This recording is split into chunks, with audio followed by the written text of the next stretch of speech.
Hey everyone, I'm Ethan. I'm 25 years old, and because of Nucleus, I discovered that I have hemochromatosis.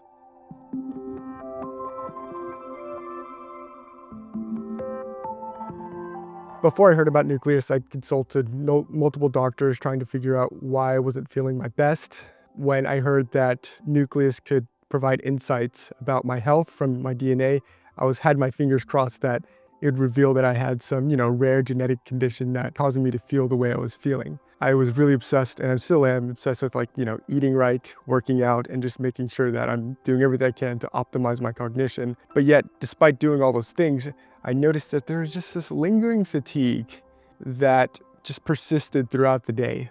And it was very annoying, and I didn't know what was causing it. And then just over the years, it started to slowly build up and get worse, feeling progressively awful and not really knowing exactly why, and it being a mystery. That's what I found most disturbing. Because it's one thing to feel kind of bad, but understand why you're feeling bad and having like that path forward to getting well. But it's another where you just feel progressively bad and you don't know what to attribute it to.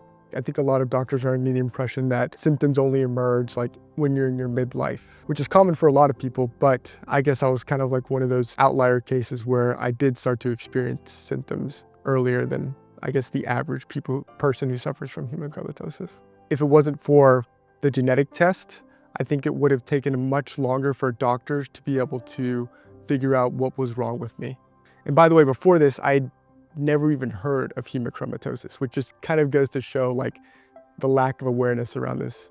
When I presented the Nucleus test results to my doctors, they were a bit shocked.